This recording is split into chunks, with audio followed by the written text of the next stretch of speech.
comme si on était prêt à partir à la guerre parce que on est dans une situation un peu stressante. Faut se dire c'est soit moi, soit lui, quoi. Donc,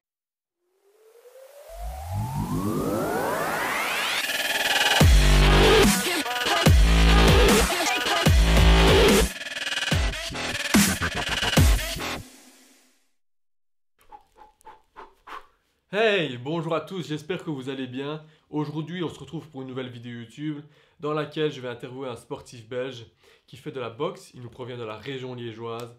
Il a 10 victoires à son actif pour 0 défaite avec 5 KO. J'appelle tout de suite Mikko Khatchatrian. C'est parti. Bonjour Mikko, comment vas-tu? salut, ça va très bien, et toi, Sébastien? Oui, ça va bien. Donc pour le moment, c'est le confinement pour tout le monde en Belgique. Comment le vis-tu au jour le jour? J'ai pas envie de dire super bien, mais enfin, niveau sportivement, pas très bien, mais sinon, dans la vie de tous les jours, ça va, je vis bien. Je continue à m'entraîner chez moi.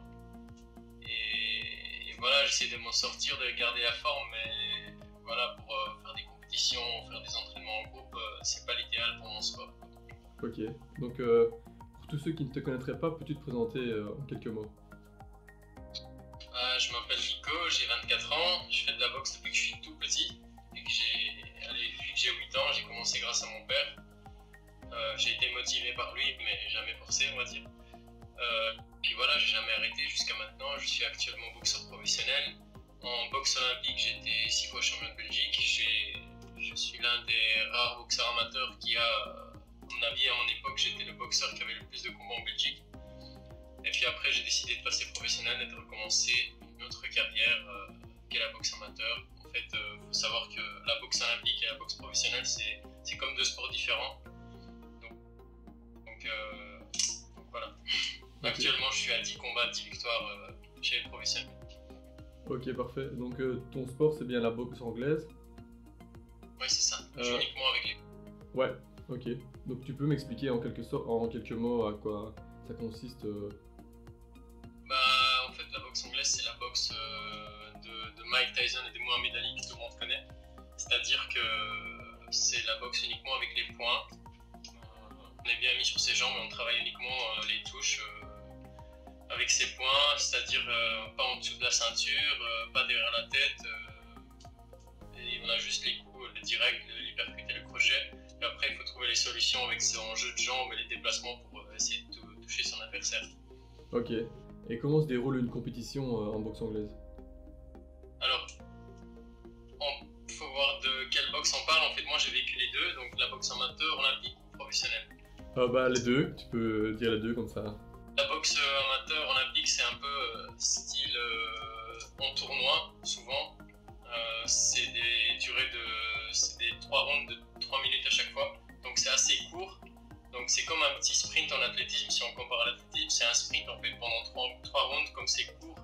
Les boxeurs, ils sont très rapides, ils sont très fluides, ça travaille tout le temps. Et en cas de victoire, on affronte le prochain le lendemain, et en cas de défaite, le tournoi s'arrête directement. Et la boxe professionnelle, c'est plus calme et plus posé parce qu'il y a plus de rounds. On peut avoir 6, 8, 10 ou 12 rounds pour un championnat du monde. Donc là, c'est un combat tous les 2-3 mois, le plus rapidement possible. Et là, les boxeurs ils prennent leur temps pour se préparer, par exemple 2-3 mois de préparation, un seul combat, et puis après le résultat, ils prennent le temps pour commencer la prochaine préparation. Ok, parfait. Donc justement, tu as un peu parlé, il y a une différence entre la boxe qui est olympique et la boxe qui est professionnelle. Pourquoi il y a une différence comme ça entre les deux sports? Est-ce qu'il y a une raison? À mon avis, la boxe professionnelle, c'est plus médiatique, ça attire plus de monde. À l'époque, la boxe amateur, c'était avec un casque, avec un t-shirt. La boxe professionnelle, c'est sans casque, sans t-shirt, c'est plus beau à voir. Parfois, il y a du sang, on va dire, et ça attire le public, ça attire la TV, ça attire les médias. Donc, c'est uniquement pour ça. Mais vu que la distance, les rounds sont différentes, le style de boxe change parce que on peut pas avoir le même rythme sur un 3 rounds ou sur un 10 rounds, c'est pas possible. Ok. Et... c'est pour ça que le style change en fait. Ok, parfait. Très souvent, il y a des boxeurs qui passent très vite professionnels et il y a des boxeurs comme moi qui prennent plus leur temps parce que voilà, moi j'ai plus une boxe amateur. Donc je suis resté longtemps amateur, je suis passé pro à 23 ans alors qu'il y en a qui passent pro à 18-19 ans parce qu'ils ont plus le style posé, plus calme, qui recherchent un peu plus la force, donc eux ils décident de passer plus vite professionnel. Ok. Et on est obligé de passer par la boxe amateur avant d'être professionnel ou pas spécialement? Oui, mais c'est un petit test à passer. Même s'il y en a qui fraudent en allant s'inscrire dans les pays de l'Est en faisant une licence professionnelle là-bas, mais il faut passer par la boxe amateur avant de devenir professionnel. Ok, parfait. Donc au niveau des compétitions, donc c'est des combats qui sont assez espacés en professionnel, si je me rappelle bien. Est-ce que ça coûte pas trop cher de l'entraînement, etc., une saison comme ça? Si, je pense que voilà, le sport de haut niveau, quel qu'elle soit, ça coûte quand même assez d'argent pour l'équipement, le matériel, les déplacements. Il faut savoir qu'un boxeur, pour se préparer, on ne se prépare jamais tout seul, on a besoin de partenaires. Donc on va aller chercher à gauche, à droite, des trajets à Bruxelles, des trajets à Namur, pour rencontrer d'autres boxeurs de notre catégorie, parce qu'on peut pas on peut pas s'entraîner avec des gars qui sont plus lourds ou plus légers que nous. Il faut à chaque fois essayer d'être dans la même tranche de poids. Ouais, les équipements, les vêtements, etc., les gants, les chaussures, tout ça a un coût. Mais ce qui est bien, c'est qu'avec la boxe professionnelle, par rapport à la boxe amateur, c'est qu'on peut trouver des sponsors plus facilement. Et donc, voilà, c'est ça la différence. Ok. Et donc, est-ce que la boxe est ton métier à temps plein ou est-ce que tu as d'autres métiers à côté? Non, c'est-à-dire que je dis que je suis boxeur professionnel, mais en Belgique, à mon avis, les boxeurs qui vivent que de ça, on peut les compter sur les doigts d'une main. J'ai un autre travail à côté. Je viens de finir mes études en 2019 de coach sportif. Donc voilà, je suis coach sportif quand j'ai du temps, quand je ne me prépare pas. Et en même temps, je travaille chez Protection Unit. C'est une société qui me sponsorise en fait et que j'ai eu l'opportunité de travailler directement chez eux. Ok. Comme agent. Ok, parfait, c'est pas mal.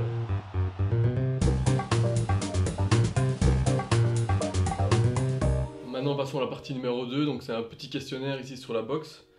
Donc ce que j'ai trouvé sur internet, donc ne m'en veux pas des questions. Donc à chaque fois, il y a 4 propositions. À part si tu connais directement la réponse, tu peux la dire, mais sinon je te dis les 4 propositions. Pas de souci. Enfin, faut savoir que je suis pas super connaisseur de la boxe, ni du sport en général. En fait, le truc, c'est que moi, je regarde jamais les compétitions sportives, etc. À part si c'est des gens que je connais personnellement. Je suis pas. J'aime bien faire du sport, mais je suis pas le fan qui va commencer à regarder des matchs ou se renseigner sur des gens, etc. En fait. Mais je vais quand même essayer de répondre aux questions. Ça va. Mais je connaissais pas la réponse, donc si ça peut te rassurer. Alors, la première question, c'est qui a dit je préfère être le premier et rien dans mes poches que riche et d'avoir la deuxième place?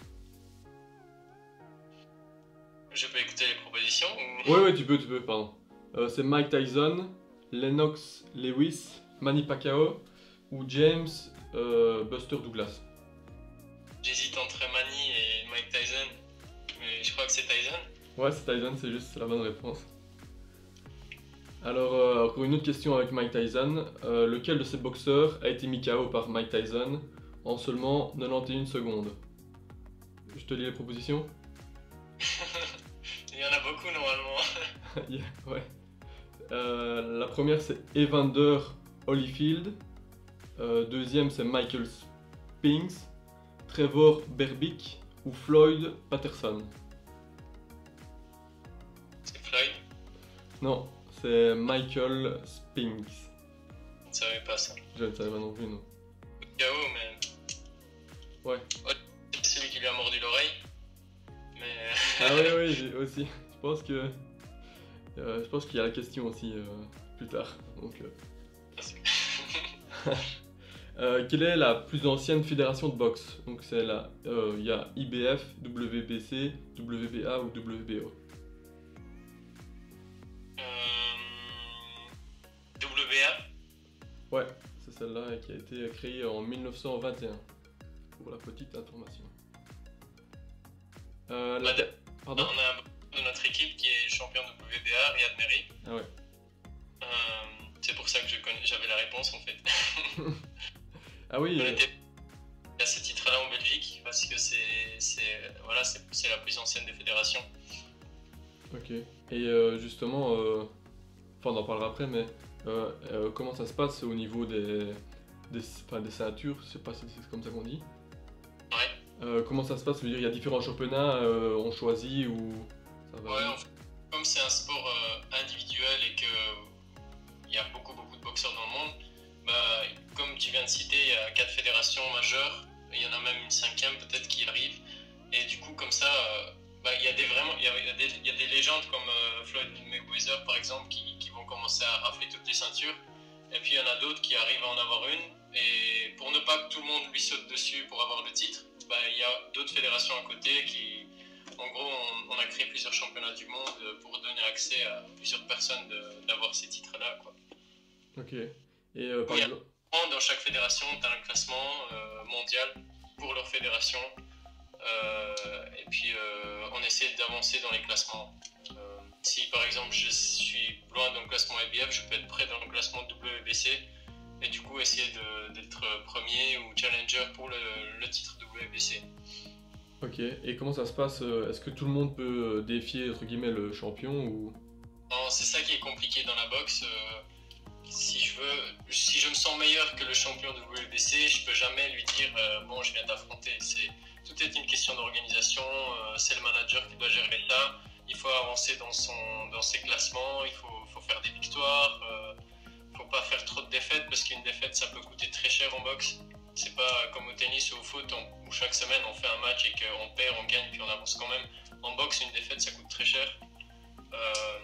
Ici, c'est une question d'organisation et de management en fait. C'est pour ça qu'il faut essayer d'avoir un bon manager qui va nous faire avancer en fait. Ok, parfait. Donc, si on revient au questionnaire, la 4e question, c'est laquelle particularité partagent Floyd Mayweather et Rocky Marciano? Voilà. Donc, je te lis les propositions ou tu sais peut-être? Je sais, ils sont tous les deux invaincus. Ouais, voilà, parfait. Rocky c'est 49 victoires je pense et Floyd Mayweather c'est 50. Enfin récemment 50 oui. Alors la dernière question c'est Mike Tyson et Evander Holyfield sont affrontés lors d'un combat resté célèbre pour quelle raison? Parce que Tyson lui a mordu l'oreille. Ah ouais, je pense que beaucoup de personnes qui ne connaissent pas la boxe connaissent ce moment. Ouais, moi quand j'étais petit, j'entendais cette histoire-là et on pensait qu'il avait carrément arraché tout l'oreille en fait, mais en fait non, c'est juste que voilà, il a mordu une partie et il a toujours l'oreille, donc ça va. C'est le plus important. Et dernièrement, il a repris la boxe, les deux, donc ils vont peut-être refaire un combat d'exhibition. Ah oui, On est Holyfield.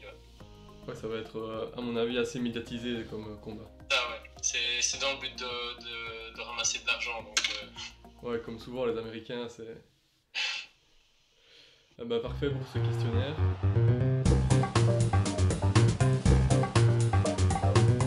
Maintenant, Miko, passons à la partie numéro 3. Donc, c'est d'autres questions par rapport à toi et ton parcours. Est-ce que tu as une routine avant de commencer un combat? Une routine du jour même ou de la semaine? Du jour même, par exemple. Ouais, j'ai une routine qui ne change jamais. Ok, et quelle est cette routine? C'est-à-dire que nous, en boxe, la pesée se fait le jour avant. Donc, je vais commencer du jour avant. Donc, après, on mange parce qu'on a très faim, on a très soif. Pour faire le poids, on galère un petit peu. N'importe quel boxeur, en fait, essaie de descendre un maximum pour essayer d'être le plus léger possible. Et puis, une fois la pesée faite, on mange.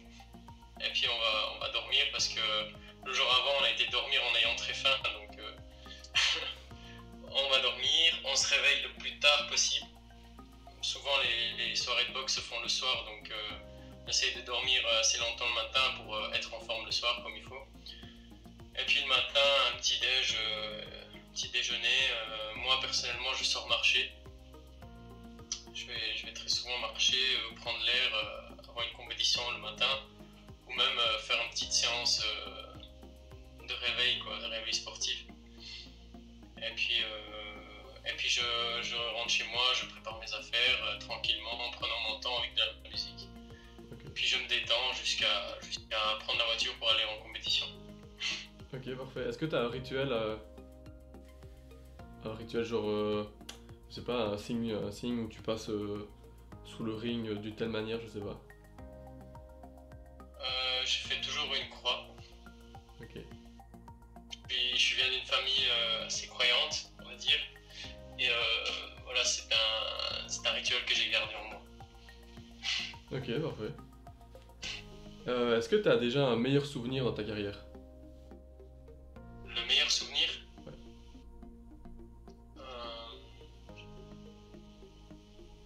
meilleur souvenir, c'est mes titres de champion de Belgique que j'ai réalisé chaque année. Ok, parfait. Est-ce qu'il y en a un qui t'a marqué le plus ou pas spécialement? Oui, c'est celui de 2015. En fait, je sortais d'une grosse blessure au genou. Je devais me faire opérer. À un mois de la compétition, je m'étais encore blessé, c'est-à-dire qu'à une compétition, je tombais 2 fois par round, je tombais et je me réveillais, je me relevais. Et voilà, après j'avais le genou très gonflé et j'étais voir un médecin qui m'a dit que je devais absolument faire opérer parce que j'avais plus de ligament latéral. Et puis un jour, je me suis levé, je me suis dit, j'ai quand même envie de faire les championnats parce qu'en fait, pendant 4 ans, j'étais champion de Belgique et je voulais pas que cette année, je le sois pas en fait. Dans la catégorie des poids légers, c'était moi le champion et je voulais pas le laisser à quelqu'un d'autre.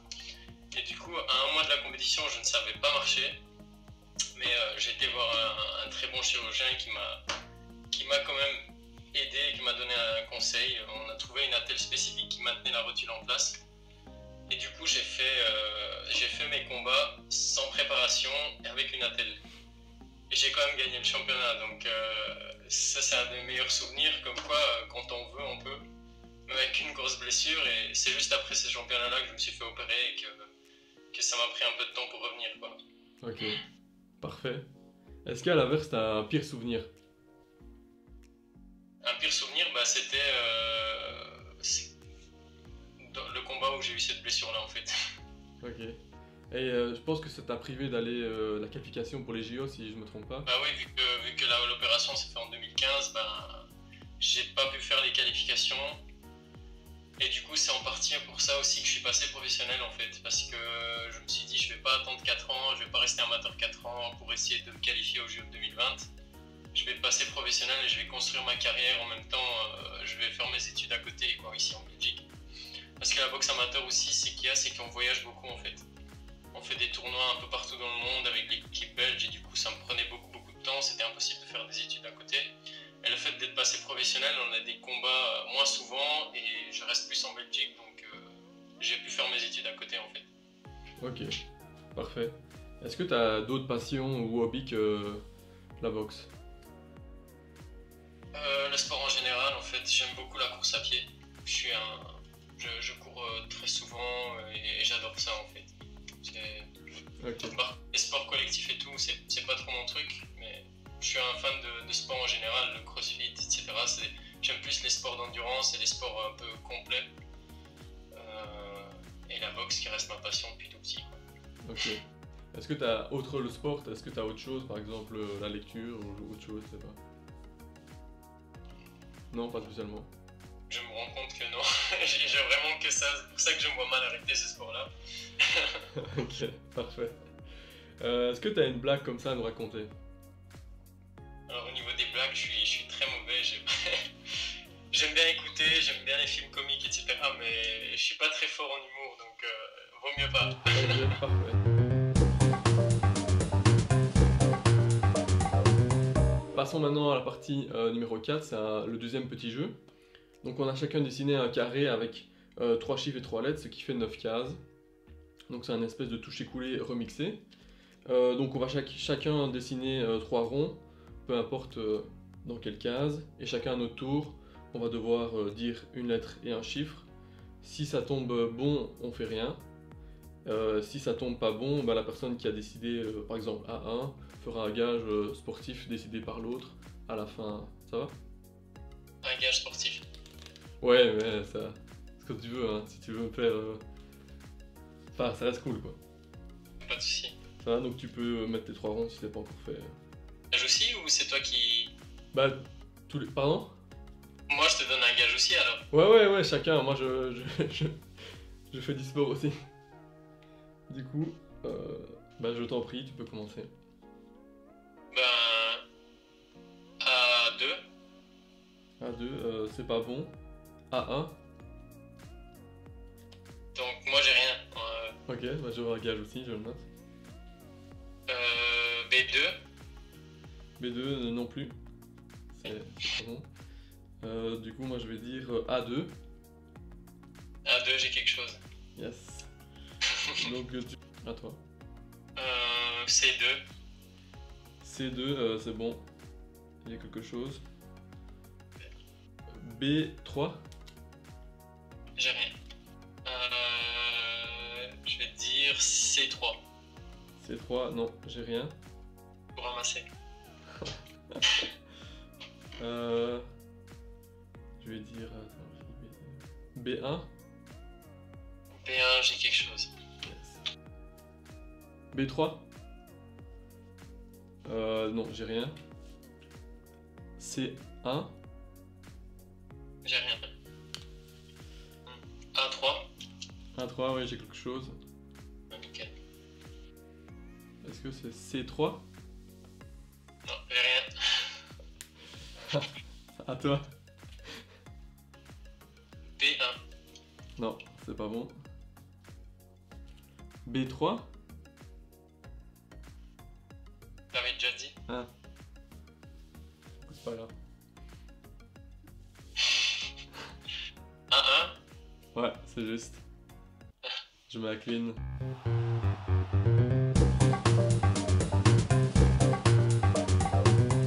Passons maintenant à la partie numéro 5, donc sur les questions des internautes, des supporters.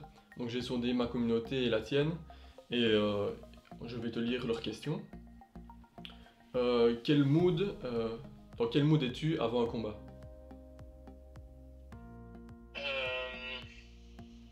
Le mood un peu agressif.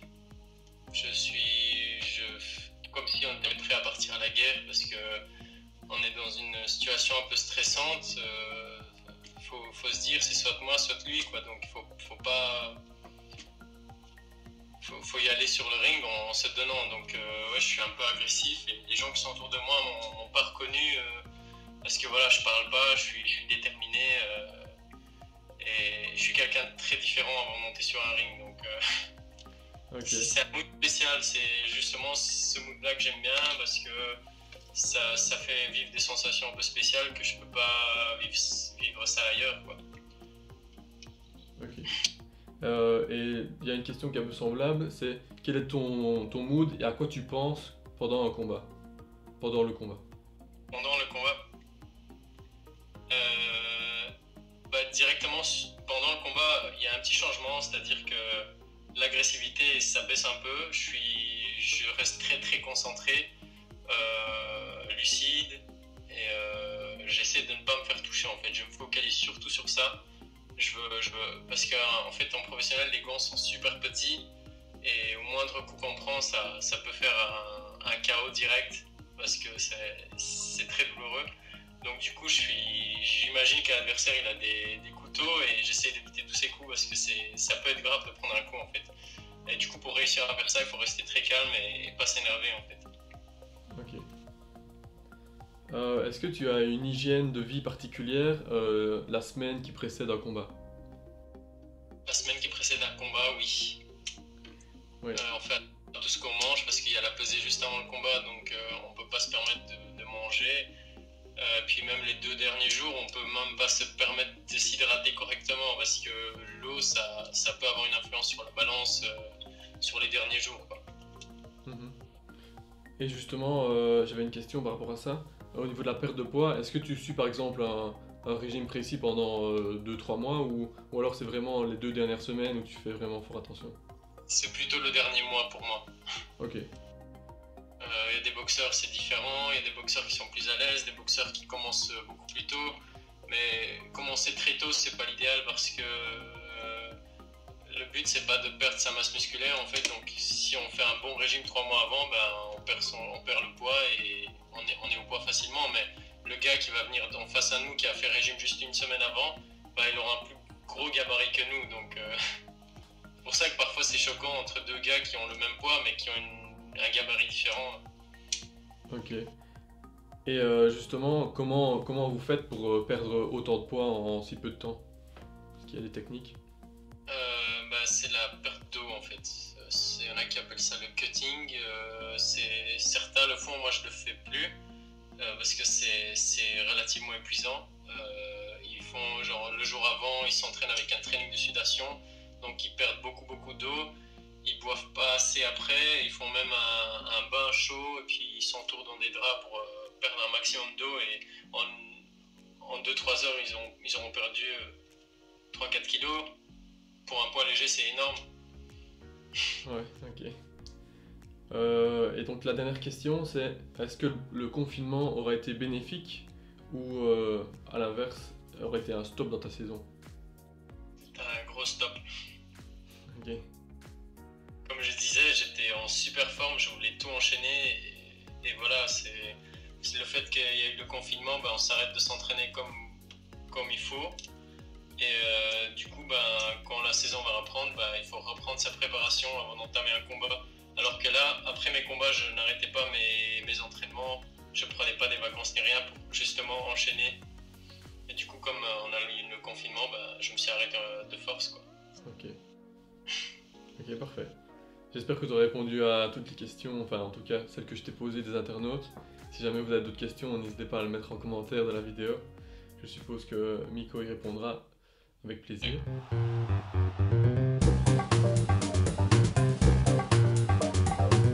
Donc la partie numéro 6, c'est ici. Donc tu vas me donner 3 numéros entre 1 et 15 et c'est des questions un peu d'imaginaire. Donc tu peux me donner les 3 numéros. 3 numéros? Ouais. 4, 5, 6. La première question, c'est si tu pouvais choisir avec quel personnage historique aimerais-tu dîner? Avec quel... Oui. Personnage historique? Ouais.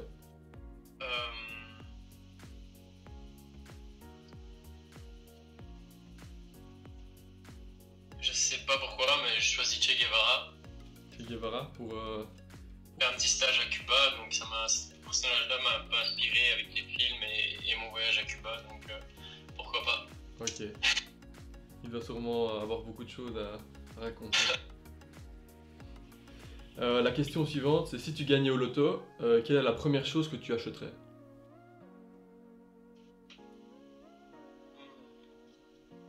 Première chose que j'achète, un bien immobilier. Un bien immobilier. Une maison, un appartement, un hôtel. Voilà. Ok. Parfait. Et il y a un endroit précis ou... En Belgique. En Belgique. Ok. Parfait. Pas en Méditerranée. Ok. Donc la question suivante, c'est... c'est un peu en rapport avec ça, mais... Enfin, pas trop en fait. Si tu devais faire tes bagages et t'installer dans un autre pays demain, où irais-tu? Les États-Unis. États-Unis? Particulièrement Miami. Ah ouais, pour la plage, le soleil. Beau temps, ouais. Et pourquoi les États-Unis Déjà, c'est le pays du sport, le pays du rêve américain, etc. Et ça convient bien avec la boxe, donc pourquoi pas aller boxer là-bas un jour. Ok, parfait. Est-ce que tu veux encore une troisième question? Une quatrième question, pardon. Ouais, pourquoi pas. Si tu étais un super-héros, qui serais-tu? Superman. Superman classique. Classique. Ok, parfait.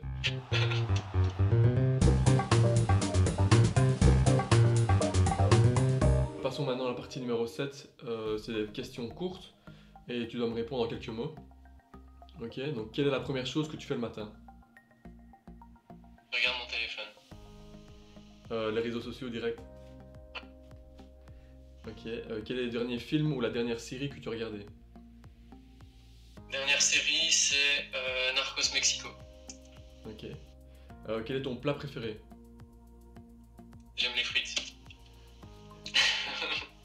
Un bon plat belge. Quelle est ta musique du moment?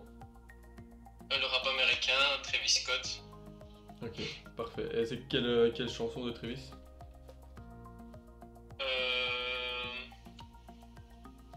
Highest in a Room, je pense, le nom. Ouais, ok. De toute façon, je mettrai l'image à côté, comme ça tout le monde verra. Est-ce que tu as un idole? Un idole? Ouais. Ouais, Lomachenko. Ok. Le poids numéro 1 actuellement dans ma catégorie, champion du monde. Ok, et ton rêve c'est de le défier? À mon avis, il sera un peu trop vieux le temps que je monte, mais ouais, pourquoi pas. Ok. Quelle sera ta prochaine destination de vacances quand on pourra partir? Dubaï. Dubaï. Ok. Est-ce qu'il y a une ceinture ici que tu rêves de gagner particulièrement? N'importe laquelle d'une des fédérations majeures que tu as citées tout à l'heure, que ce soit la WBC, WBA, WBO ou IBF. Ok, parfait. Et les plus reconnus. Ok. Quel est le dernier profil que tu as regardé sur les réseaux sociaux? Le dernier profil, je crois que c'était celui de Canelo Alvarez. Ok, On regardait un peu ses vidéos de combat. parfait. Je le mettrai aussi à côté de la vidéo. Est-ce que on peut te souhaiter quelque chose pour la saison qui va venir ou la suite? Qu'on peut me souhaiter? Ouais. Ben ouais, la saison qui va arriver, enfin quand ça va réouvrir avec cette période, ben je vais enchaîner directement parce qu'en fait, une fois que ça s'était arrêté, moi j'étais en plein forme, donc je voulais enchaîner tous mes combats parce que je venais de finir mes études, donc j'étais prêt à me donner et du coup, me souhaiter que des victoires et d'enchaîner avec des titres qui vont suivre. J'ai envie de commencer par le titre de championnat de Belgique professionnel. Et puis pourquoi pas le Benelux et pouvoir avoir une chance d'Europe juste après. Ok, parfait. Je te le souhaite. Est-ce que tu as un mot pour terminer cette interview? Le petit mot de la fin, ceux qui regardent, ils peuvent aller suivre mon compte Instagram et suivre mes actualités. Ok, parfait. Et venir voir mes combats surtout. Ok, parfait. Le rendez-vous est pris. Bah, merci pour cette interview, Miko. Avec plaisir. Bah, à la prochaine. Prochaine.